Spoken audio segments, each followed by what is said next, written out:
Hello, everybody. Want to welcome everybody to today's webinar, the perfect match for every batch, understanding batch processing software and why Vicinity Software should be in the mix. We'll go ahead and do introductions in a second here, but do want to kind of go over just a little bit of agenda here and what we'll be covering. We really this is all based on working with our small business group with GP and Business Central, and we know that sometimes that manufacturing module just isn't right for all different business types. So we'll let Randy get into the details here, but have certainly had great success over the years in working with the right scenarios here to find a true batch processing solution here that fits with those solutions. So that's why we wanted to cover that on today's webinar and go over some of those details. So a little bit about the agenda. We're just going to do some quick intros here with Randy and myself, and then we'll let Randy really jump into explaining Vicinity Software background and the solution overview as well. And then we'll have some slides, but we'll spend a lot of time with Randy really showing us some of the pieces of the solution and the details there. So we will send the slides out at the end of the webinar here, so you'll get a copy of those, so don't worry about screenshots or things like that. You'll get to see those. And I also want to mention we will be recording, so maybe you missed this and you're watching this on recording, or if you want to rewatch this later, you'll get a link to that as well. So certainly take advantage of that. Last thing, if you have any questions, please put those into the questions box over on the window here, and we'll try to fit those in when they work best. If we've got a good stopping point or we can squeeze that in as we're talking about it, we'll go ahead and do so. Otherwise, we'll be sure to circle back to those at the end. So with that said, a little bit of intro quick. My name is John Kirsch. I'm the GP product lead at sa.global, and if you're joining us and maybe not one of our clients, a little bit about sa.global is we are a Microsoft partner, and really that describes us, what we do. We do all Microsoft solutions. So we work with pretty much every product and ERP that are out there with Microsoft. So so if you have questions on that, again, you'll have our contact information in there. So feel free to reach out and cover that. And I will mention too, we've got our video on just for introductions here. We are going to go ahead and kind of shut those off after we get done with introductions. It's always nice to have a face up here and say hi, but we're going to maximize the screen once we get into the slides and demo, so that you can really go ahead and focus on seeing those details as large as we can put up there. So with that, I'm going to briefly introduce Randy. You can fill in the details, but gotten to know and work with Randy a number of times over the years here, and again, have had really really good experiences with Vicinity Software. So Randy, CEO and founder, as you can see there, knows the software in and out because he helped write it. I don't know what more to introduce, Randy. Anything else to fill in? Oh, that sounds great. Evidently, I need to learn a little bit more about PowerPoint. So we didn't say that was our expertise for today, so I think we're good. Exactly right. That's exactly right. Yeah. So that's actually what that screen was supposed to look like, and so yeah, we appreciate the opportunity to get with you and your clients and prospects and talk a little bit about Vicinity and kind of where we fit in and how we operate. Really, we've been around for about 20 years. I am one of the founders of the company. My business partner is also still with the company and handles a lot of the development work. And so we've got probably 35 years or so of experience in software for batch or formula manufacturers. I'm not going to kind of read through slides. I'll actually just kind of back and forth use this as a jumping off point. But basically, know us as the folks that handle companies that manufacture using recipes and formulas. That is probably the easiest way to think about us. There are some really good manufacturing solutions out there in the Dynamics community. Most, if not all, are really discrete oriented. We take a different approach. Ours is really around the formula. So we build a master formula and then create batch tickets off of that. At a very, very high level, it does look a little bit like discrete, but when you get into some of the details, there are a lot of really significant differences. For a batch manufacturer, we typically find there are some key elements that happen in most formula batch manufacturers, and really Vicinity kind of brings vertical expertise in things like batch manufacturing, R&D formula development. Scheduling is a little different for a batch or formula manufacturer, and also in compliance, whether you're chemical with SDS or maybe nutritional information for a food company. Whereas Dynamics basically handles all the financials and distribution and some of the other outlying areas like warehouse management and business intelligence, things like that. So really kind of there are some key elements as to why Vicinity over, say, one of the other discrete packages. For example, most of the Dynamics products actually do have a manufacturing component. So why would you use us over those? And I'm big fans of those discrete products for a discrete manufacturer. But as I was talking about earlier, everything we do is built around formulas. We've got a lot of industry feature functionality already built into the application that wouldn't have to be customized or gone outside to do something else. So I think probably the best way to think about why Vicinity is you get a real a commercialized, standardized, repeatable product, one that isn't based on a lot of customizations to do that. Nothing wrong with that in certain areas, but if you can standardize some of your key functions, that could be really helpful. Now, how do we fit into Dynamics? Basically, think of us as an extension of inventory. In all cases, we would replace the Dynamics manufacturing functionality, so you wouldn't need that advanced, premium tier or whatever the flavor of Dynamics they're going to call it. Though you wouldn't need their manufacturing functionality because we provide our own scheduling, formulas, batches, quality, etc. And all of our work goes directly into the Dynamics inventory. There is only one inventory, and it is Dynamics. So we don't have our own quantities and costs and lots. That is all being read natively directly from Dynamics. In this session, really what I want to talk about are kind of key features that we see that are important to formula manufacturers that you get right out of the box in Vicinity Software. We'll start with some lot traceability, and a close cousin to that would be some lot expiration and expiration date tracking. That's not just for food, which would be the obvious, but we also get into that with potency and things like that in the chemical space as well. We've got a pretty rich quality tracking, quarantining process, again, for both food and chemical. We get into a lot of hazard disclosures, SDSs on the chemical and nutritionals on the food side. And then substitutions are kind of a big deal for us. They're not typically one-for-one substitutions. There will be some kind of a factor associated with it.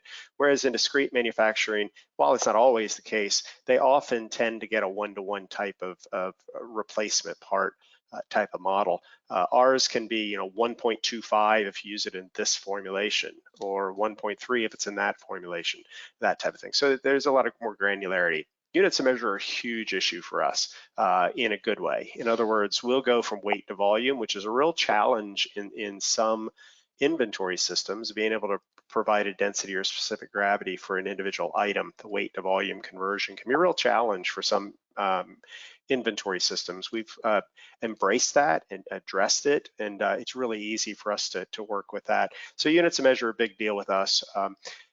Probably one of the biggest single changes or differences, I guess, between formula and discrete is around scheduling.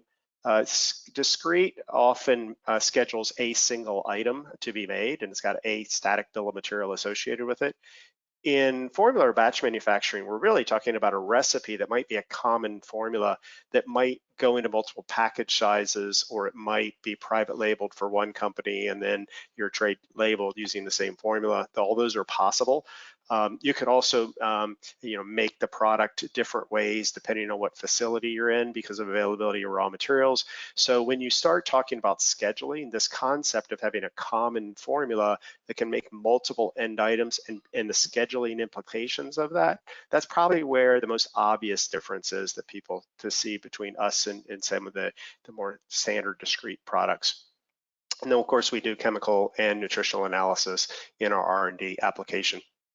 Now, what I want to do is I'm going to take each of these and just drive a little bit deeper into that. Again, you're going to get this stack of PowerPoint slides, and we will. I'm going to use this as a launching point to talk about some of these items. So when we talk about lot traceability, what we've done is I think it made it really easy to assign a lot to a batch. That really is the key. Consuming a raw material and putting it against a batch, and then that batch creates some kind of output lot number, whether that be a finished good or it might be an intermediate that's going to be used as a raw material in a subsequent batch. We've made that really easy. And once that's done, the lot trace is actually pretty straightforward. And we can handle multi-level lot trace. In other words, you can go from a finished good to all the way back to the raw materials and vice versa. Pretty straightforward here. This is one of our screens. I'm going to use some beer data just because it's multi-level. So we do a lot of work with breweries. We'll take a look at this IPA 12-ounce can that we're making. We've made these lots of that product, and we actually even have some quantity on hand. If I just let the system go do its thing, it'll go and identify the raw materials. It works from the finished good lot of the 750 and works backwards to find out all the raw material lots associated with it. In brewing, they've got a 3-step process. They brew, they ferment, and they package, and that's one of the reasons I picked this company. You can now see that we're going down through multiple levels of that lot traceability. All of our screens got reports associated with them, either crystal reports or SQL reporting services, and the report can really look any way you want. In this white space over here, we normally put in like a PO number, the contact of the vendor, that type of thing. So basically, in rather quick order, we've been able to go identify the various batches that were used to make this particular end item, and of course the raw material lots that went into that.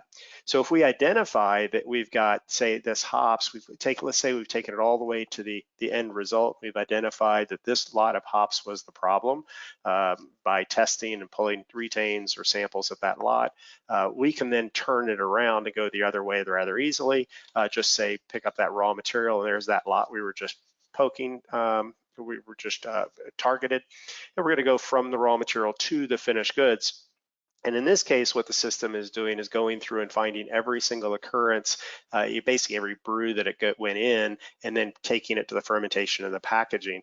And so there's a lot more data going this way in this demo data, just because I use this lot in a number of different batches. So what we've been able to do is to take something that's fairly time consuming, and that is identifying all these lots, get that out of the way. Within 5 seconds, I've got a full lot trace. It's actually pretty significant. This is a fairly long list, and be able to identify which customers they went to, what sales order, invoice, et cetera, and all the contact information associated with that. So from a lot trace perspective, we've got a really easy out-of-the-box way to address that issue so that you're not having to deal with it. Kind of as a close cousin to lot traceability, because we're talking really about lots, is we have some data that's associated with the lot that is not just the lot number itself. So in this case, we've got the lot expiration date. In this case, this screenshot that I'm showing you is just showing you that we are taking into consideration lot expiration dates in our MRP regeneration. So as you get out into the future, our MRP is actually looking at these expiration dates and identifying whether you'll still be able to use that in the batch that the system needs that raw material. So my point of all this is to say we calculate an expiration date based on the production products, based on the shelf life of the product. So when you set up an inventory item, you can say, here's the shelf life of this product. We'll calculate that expiration date, and that gets on the lot record in Dynamics. Then Dynamics can use that for things like, can I ship this product? Give me a list of all items where I'm getting close to my expiration date, things like that. So it becomes really easy to be able to identify where my expiring lots might be.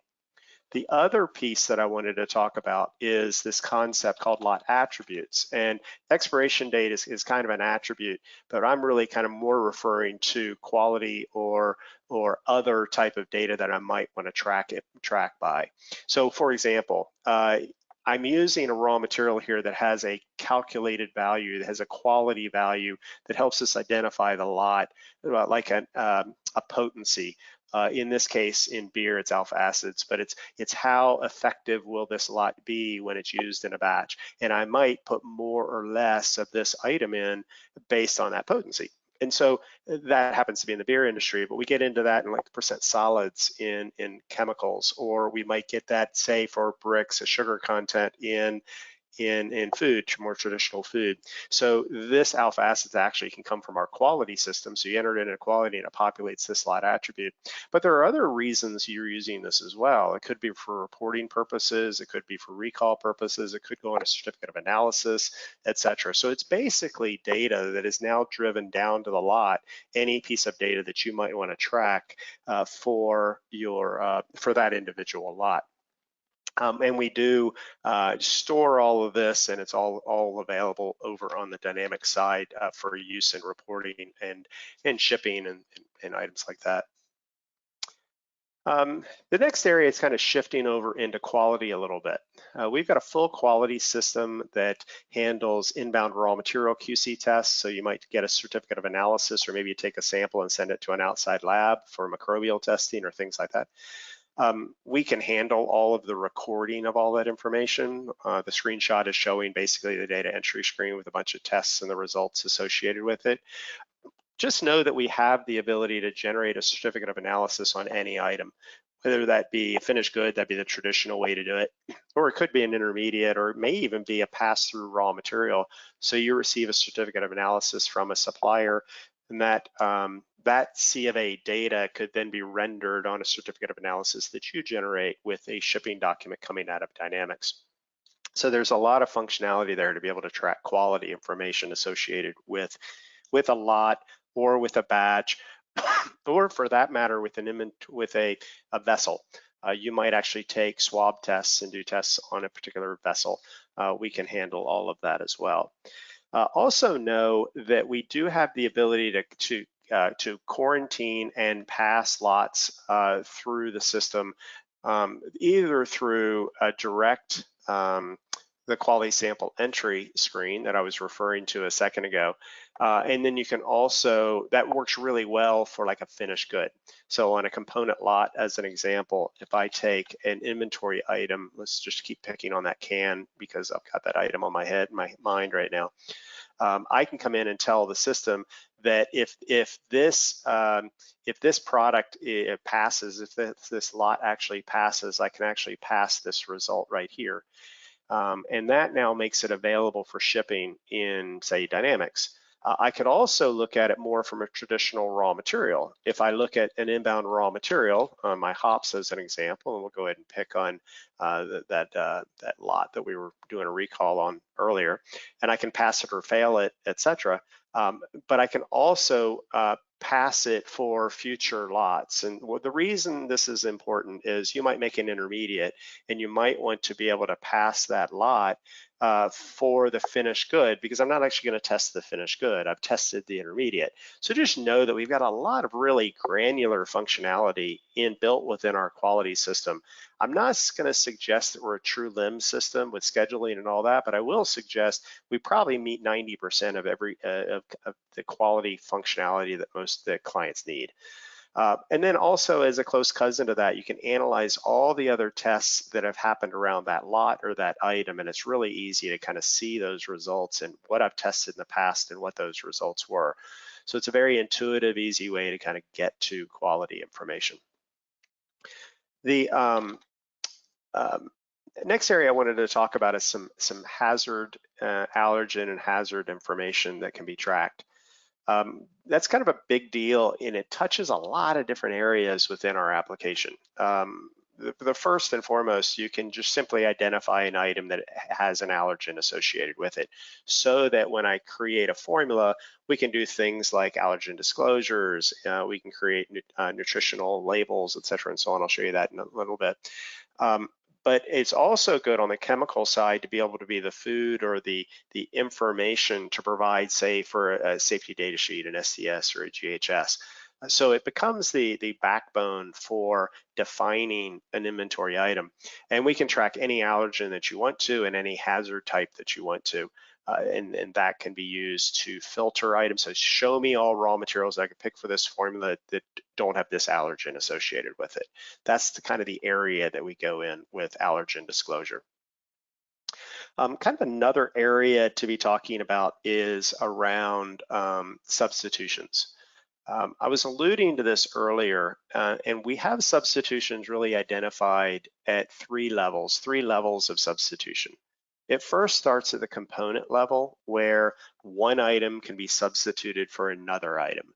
And in that scenario, that's basically what you're seeing up on the screen is a screenshot. It's actually through batch entry, but the idea is I've got one component going to another, and I can have a default factor associated with it. So I can put in more or less of this substituting item because it has more or less of a concentration on that. But then once I add that to a formula, I might need to change it because there might be something about the formula that means that that substitution relationship may not be exactly the same. And then finally, we also get into scenarios that you may need to override that because at a specific lot, we might have a substitution change as well. So there are a number of different levels of this substitution that can be handled through the system, either starting with your actual component and then adding that to the formula, and then on the batch ticket, actually being able to alter it as well. So within an item, let's take a malt item, for example, I can identify any number of substitutions that I want to, and it can be a one-to-many substitution as well. But here are my substitutions that I have available. I could list multiple down here if I wanted to, in which case I could pick from multiple substitutions. But this is now at the component level. Now, I can set up my system to say this substitution can happen everywhere if I want to, and it's just across the board in any formula I can do that. Or I can tell the system that when I'm in formula entry, there are only certain formulas that this substitution can actually occur. So if I go to my brew formula, and I'll just pick up my IPA brewing formula, I can identify a substitution on the line item. So this is actually your first look at at a master formula, but these are ingredients and the machines that are being used, etc. But here's my substitution column that I've got. So I've got this inventory item as my main inventory item, but I can actually have a known substitution, and there's that malt, and I can go ahead and pick that up and handle that substitution. So what I've done here is I've told the system that for this formula, I'm able to substitute this specific item. Now I can also identify to the system that you have to come in here to identify a substitution. Pharma companies get into this a fair amount, that this is the only way that you could do a substitution if somebody has come in and defined the substitution here and it's identified concentration. Now you clearly could have another formula and just create another formula and create an item off of that formula, and that is perfectly fine. But if you want to be able to automate this process, if substitutions are something you're doing on a regular basis, then this is a good way to control that. So then the final piece of this is actually when you get into batch entry and you're creating a formula for that, a batch for that particular formula, you can identify, okay, now I need to do this substitution.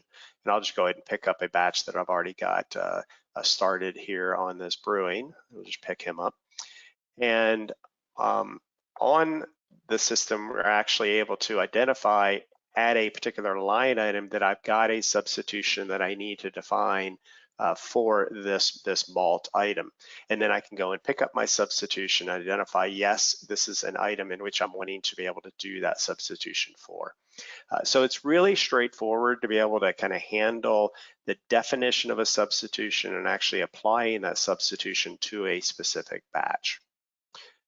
The kind of the next area that I kind of want to talk about is around units of measure. Oops, let me go back one. Double clicked. On my units of measure, a big deal for us. I was alluding to that earlier. Most companies, I'd say 75% of companies base their formulations around some kind of a weight, largely because weight is a more accurate measurement for most people, whereas volume can vary in a number of different factors. But that's not everybody. That's only 75%, or whatever that some number. The other group is very volume based, and they could care less about weight. So we need to be able to handle either of those scenarios, and we do. So when you set up the system, you're basically identifying what is king for me. In my example, weight is king. So that is, everything is going to ultimately come back to weight, or maybe everything ultimately comes back to volume, because that gives us our sizing mechanism that we can scale things proportionate to each other based on weight or based on volume. Now, when you're defining those items, you say in Dynamics, you set up an inventory item, it is stocking unit measure, let's say is pounds.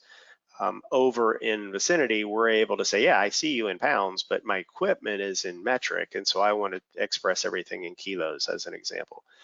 So that's really easy for us to do, especially when you're saying a weight to weight conversion. And then when you do a weight to volume conversion, we just on the component, we just simply have a conversion factor associated with that. So let's actually dive into that just a little bit more. In batch entry, as we bring up the batch and or a master formula, every item is being read in with a specific unit of measure that was saved on the master formula. So on the formula that's being presented on a batch ticket, we actually have the inventory items and we have a unit of measure. This unit of measure was however I stored my master formula and I created the batch. Now that master formula things can vary from that. I can, for a batch ticket, I may want to substitute or I may want to change or see another unit of measure. So for example, I might stock it in pounds or want to think it of in pounds, but I might want to think it also in terms of bags, 50-pound bags or whatever I've got for that item. So I can flip between those units of measure and you see these quantity required change rather easily. But I can also go to volume, and all I had to do that is be able to have a unit of measure conversion, a specific gravity or a density for that item, and I'd be able to handle it. So let me drive into this item and I'll just double click on that component ID and it'll bring up actually my component entry screen and I'll be able to look up that. So here's the stocking unit of measure. That's actually a dynamic stocking unit of measure. It's shared in inventory. And the magic really happens in this alternate unit of measure screen. Gives me the ability to see the different units of measure getting me to a bag, for example. So this item's bag is a 50-pound bag. This item's weight to volume conversion density, in this case, is 8.3 pounds per gallon. I could also put in a specific gravity on a metric model as well. But the whole idea is this gets me now from weight to volume. And that explains a good bit of what we were looking at when we went from this weight to volume conversion. But then the next question is, how do I get all the other units of measure that were here? Well, those are global units of measure. That's just where I've come in and I've said, that's my stocking unit measure that I've got. But in the system across all items, not item specific, I've actually got global units of measure that are all going to be based on my weight or volume. I'm in my beer company, so my weight is not gallon, my volume is not gallons, it's actually barrels. But so here's my volume and here's my weight. So if anything that can be seen on a weight unit of measure is static in nature, so there's my conversion factor. So I've got a standard conversion that allows me to go between any one of these units of measure and I can define that conversion factor for my company. Now that matched with this alternate unit measure getting me to volume has now given me weight, volume, and each is all sitting within a batch ticket. And I'm able to manipulate those and change those as necessary. So if for one, a small batch, like a test batch that I might do, I might be seeing things in grams and then scale this proportionally. Now, another item to talk about here that I think makes us kind of unique on units to measure is this concept of sizing or scaling of a batch ticket. Everything we do when we scale a batch ticket is be proportionate to each other, so it doesn't lose the ratio from one item to the next. So therefore, the unit of measure that you have stored or visible here isn't really relevant. It will scale up or down according to that weight or volume or that proportionate unit for it. Another area to talk about around units of measure, one of the challenges we get into is on an output. A lot of our clients work with suspensions or reactions, and it's not as easy to go between a weight and a volume as you add solids and liquids together, and then you end up with a different weight to volume conversion. Anytime if you've taken salt and dissolved it into water, as an example, that would be an example. Or you have a chemical reaction and something physical changes and it expands at time. So we also support a concept called it's basically a density override. It gives us the ability to be able to say, after we finish this process, this formula, this mixture in a suspension or a reaction, maybe evaporation, etc., we can identify what that density override would be for that specific item. So the idea behind the concept is that when I go do my calculations, I do my say sizing of a batch or changing of a unit of measure, the system is now able to say, after this conversion, the density or specific gravity or the weight to volume conversion will be different. To not just add up all of the ingredients for this item, but actually give me the ability to see this new density or this new specific gravity for this specific formula. And that could be because of different ingredients like a suspension or a process like a reaction or an evaporation.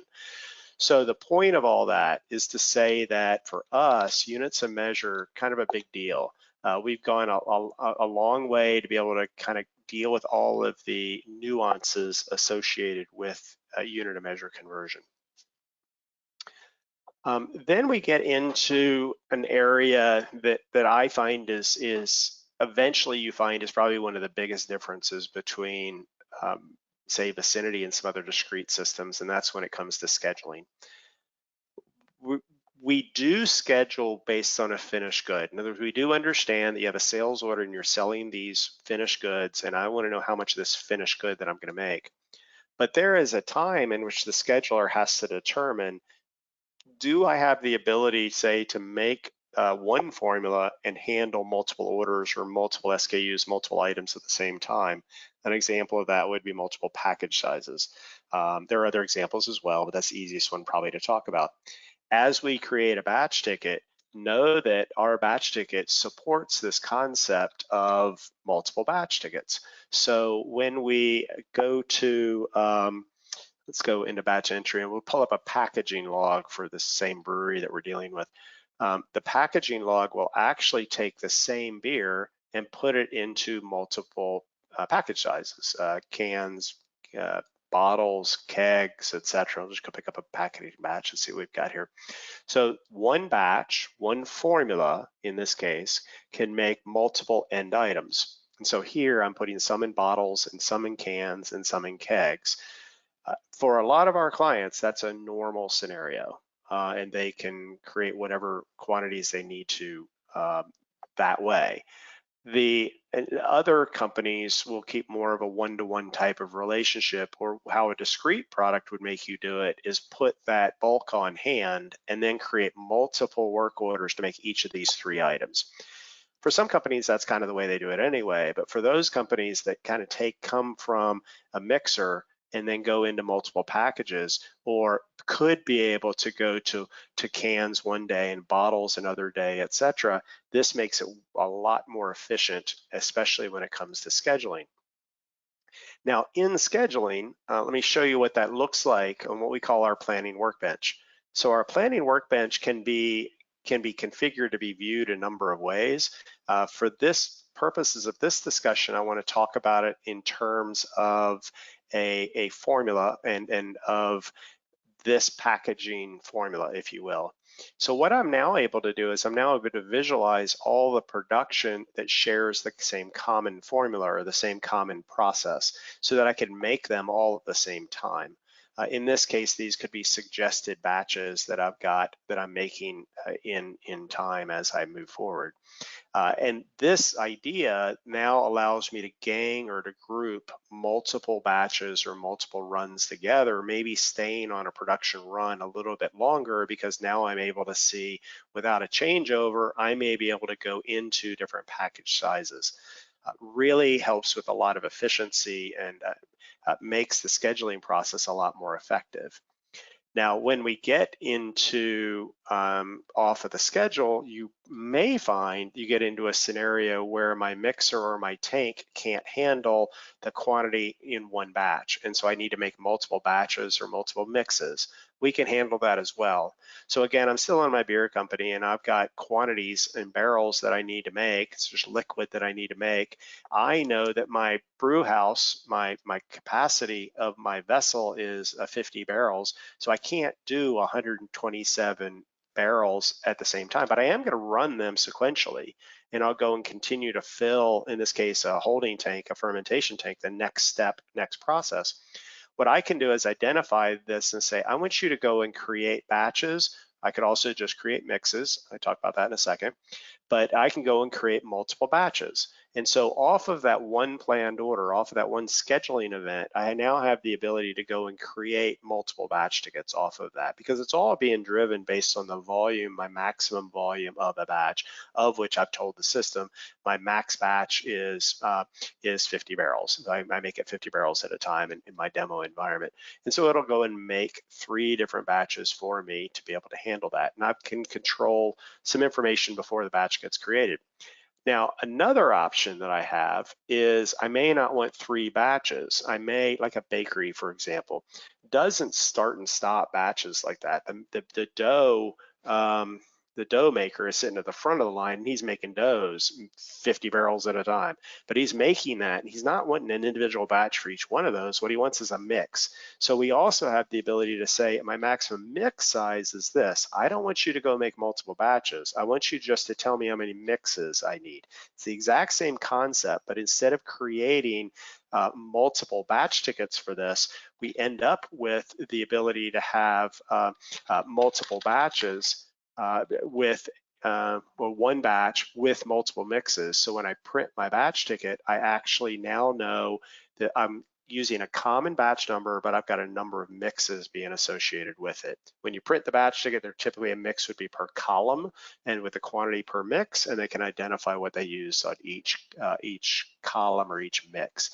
So it becomes really easy to handle this way, and it all kind of starts with the master formula and with the scheduling because we can schedule by formula. And we get into this when we get into having to deal with reworks with allergens or hazards or things like that where there might be a cleanup. So it helps with that scenario. I think another big difference here around scheduling with us is that we do handle multiple production facilities. And in most companies actually have this scenario, even if they're only one production facility. The obvious one is we have multiple production facilities, say East Coast, West Coast, and I need to be able to make the product in both places. But we do support the ability to be able to see a single SKU and identify that it's going to be made in this facility versus that facility and use the same or different formula. That is a really unique concept for us because most discrete companies will make you make a different finished good so that it can have its own bill of material so you can alter that formula or alter that bill of material. So this concept of having a common formula to schedule around a formula now allows us to deliver on multiple facilities. Now, I mentioned that I think virtually everybody has this scenario. So we talked about multiple production facilities, East Coast, West Coast. A close cousin of that is you might use toll manufacturers where you have different tollers. We can handle that as well. So we can parse out, or we can say we're treating them as a virtual production facility. So we can create batches specifically for that facility. And then finally, the one I think where everybody really has is if you're creating a new formulation. Let's say we're creating a new product line and we got one production facility. I'm probably going to go make samples, and I'm probably going to go do a test batch. When I do that test batch, if I'm not careful, I'll be recording that in my production location. We allow you to create a virtual facility, call it the R&D lab, and that gives the ability to have a batch that is specific to that production, specific to, say, samples. Things are going to be really different in an R&D lab than in a production facility. So for example, the batch size is a lot smaller. You're going to have probably more labor and overhead associated with it per pound produced. Your probably yields are going to be different because you're trying things out and trying different scenarios. And also the equipment that you're working with is not optimized for large runs. So a cost is going to be different. Quantity consumption is different. Yields different. Even for that matter, some of the QC tests you might do are different. So the ability to have multiple facilities and be able to handle that in scheduling and it not become a problem is a really big advantage that I think we bring to the table that is right out of the box. Some of this stuff I'm talking about could be customized in Dynamics, but if it's already available, why would you do that if you've got a product like Vicinity? But that's why we exist, and that's probably around scheduling is probably the easiest differentiators that we've got.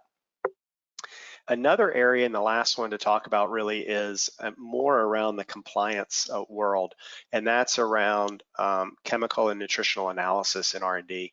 So a lot of companies have a requirement. They make various products, and let me close down some stuff. They make different formulations and different products associated with their new formulations and new trials that they've got. Let me just try to change the company here. I've got a chemical company I want to go over to that'll help define some of this. And say no escape changes. Good, there we go. So we've got the ability to analyze a formula before you actually produce the product. So kind of think in terms in the food world, show me my nutritional analysis before I actually send it to an outside lab to do the analysis. I'll just go ahead and pick up a food product that I've got here, chocolate cake, I think is what that one is. And we'll just go ahead and enable these lab calculations, which gives me the ability to see my nutritional information on a specific formulation. So I'm the R&D lab and I'm creating a new formulation. What I've got is on the left-hand side is this panel that sits up here. My demo environment, I'm looking at both food and chemical. You would look at only one of them, of course, most likely.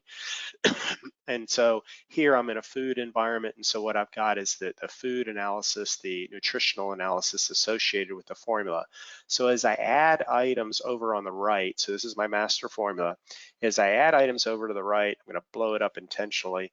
You'll see that when I change from 30 to 300, the numbers expanded pretty quickly. And then I can also work with various serving sizes and things like that. So in the food side, this probably looks pretty normal and pretty standard for nutritional analysis.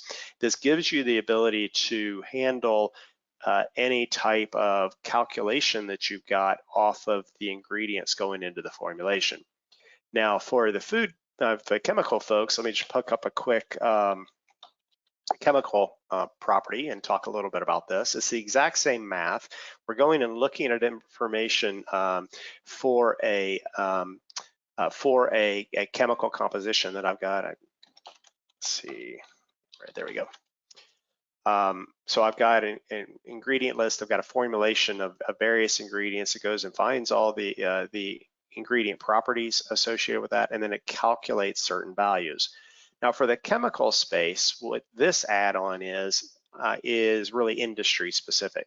So I've got paint related data listed here, percent pigment and resins and additives and things like that. That's really important for our paint clients. But for other companies, we have other panels that are easy for us to identify. Here are calculations that you need, and we just drop those in for you. It's just included in the price of the software. So, so as you have certain calculations that are important to you, as you add ingredients, it will go do these calculations for you. All these calculations are available in reports. So if you have a product spec sheet that you need to create, these calculations can go on that. And they're also multi-level. So if this formula is creating an intermediate, and then the parent product that's using that intermediate needs that intermediate, it will drive through its formulation through the intermediate to get all these chemical analysis to bring all the way rolling back up into the parent item. So its chemical analysis will be accurate. Now, how does this happen? It's probably pretty obvious, but when we set up an inventory item, whether it be a food, chemical, whatever item, we have this concept called a property associated with a component. A property is a numeric value that we can assign you can create as many properties as you want to. This is a chemical item, so it's largely these chemical properties. This is information you would typically get from your supplier. This becomes the variables that are being used in the in the lab calculation for a chemical company, the chemical analysis. If we look at a food product, you would end up with nutritional information that could come from one of a couple of different sources, probably your supplier, but it could also be potentially even an external database, like we do integrate with Genesis or ESHA, which is a very strong label generation, nutritional label generation, the food panel facts that goes in the back of food products. It's a good product that we integrate with, or it could also be the USDA database. So we integrate with that as well, and these calculations can come in. These values then become the data source for all of these lab calculations. And again, these can be seen in a number of different places in the system. As you're creating a new formulation, we have it right here on the lab calculation or nutritional calculation panel for the system. So chemical analysis for R&D, but also for that matter for compliance, kind of a big deal for us. So in kind of wrapping up and in summary, I think some of the big issues that we run into that I think we solve are things around units of measure, quality, around scheduling, and then around industry specific compliance type reporting, whether that be certificates of analysis or SDSs or nutritional calculations, and all that is coming directly out of the box. So there's no customizations associated with any of that. And then it feeds right back into your core Dynamics implementation. So now basically Dynamics does what it does really well, and that handles all the POs, the PO receiving, all the sales order, all the invoicing, the inventory management, of course, all of the financials. Basically relegating us to converting raw material to finished goods. If I want to really minimize what we're doing, that's basically from a Dynamics perspective is what we're doing. But as you can see, we're also supporting the entire operations side of the business simultaneously. So I think those are some of the things that I wanted to share about Vicinity and how we might be able to help. If you're a formula manufacturer, you might be able to help your organization. So I'm going to hand you back to John and see if there's any questions anybody might have on Vicinity and how we might work with Dynamics. All right, thanks, Randy. Great stuff. Really appreciate all the detail. I do have a couple of questions that came in, so I'll go ahead and ask those. But first, I wanted to circle back, I guess, just to the beginning. We kind of mentioned, both GP and Business Central or BC. And so I just kind of wanted to reiterate that. I know we've got some folks on that use both or each of the software, I should say, or perhaps somebody moving over time too, just so they're aware. But I guess I'll summarize initially here that Vicinity really works the same or very similarly with both solutions. You kind of mentioned that in some of those slides at the beginning there, but I just want to point that out. I guess I'll pause if you have anything to add to that, but just again, either one of the solutions really, it's one of the great things for me working with GP for a long time, able to move over to Business Central and know, kind of what the solution offers there is the same then. Yeah, thanks, John. I'm glad you emphasize that. Yeah, again, we've been around since basically Microsoft acquired GP when they had Solomon and also Navision, and watched the other products come on. And we've been really dedicated to keeping that relationship as strong as it's been. And as we move forward, we continue to develop in all of the platforms equally, GP to BC to nav, et cetera. And so it's really, we have one product, and that one product integrates to all of those. So we're not having to manage complex integrations. It's really straightforward. It works really well, and we are, I mean, I hate to say it, we're product agnostic. We love all of them. They work really well in certain circumstances for everybody. So we're not really one that beats the drum that you have to change if change doesn't make sense for you. So we're happy wherever you are, and we look forward to working with you. Awesome. And yeah, we love that approach here too. So that fits really well together. So one of the questions, just to read it here, Vicinity may be a fit for us, but I'm not 100% sure. Who can help? So I guess I'll give my answer in kind of our typical process. And again, maybe I'll pause for you to fill in the blanks, Randy. Sure. But you know, from our standpoint, we're happy to connect and just kind of discuss what you're looking for.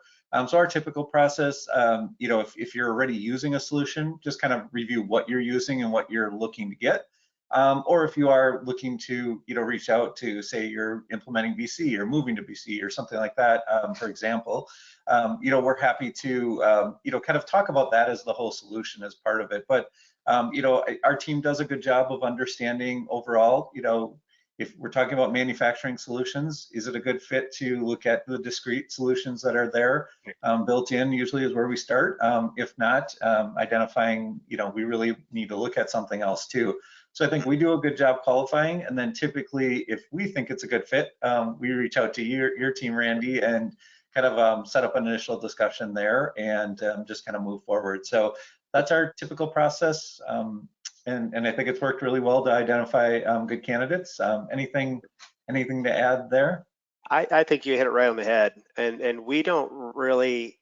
We really want to be seen as kind of industry specialists to come in and handle this type of manufacturing. It is not the manufacturing for everybody. It's about 30% of all manufacturers are formula or batch manufacturers. So it's significant, but it doesn't get the lion's share of the attention of software developers out there, because you got a big 70% market out there that's discrete. So we really value and appreciate our relationship with sa.global, because we see you guys as the architect that's got the whole big picture, and that's the role you're in, and you do a great job of it. And yeah, we can come in and handle those unique industry pieces to make those problems go away. So we like that model. It works really well for us. So anybody listening to this that's interested, I would suggest you reach out to John and sa.global and kind of talk about it. And I completely agree with what he just said. Where appropriate, we are happy to come in and talk to you and see what we can do to help maybe meet some of those gaps that you might have. All right, awesome.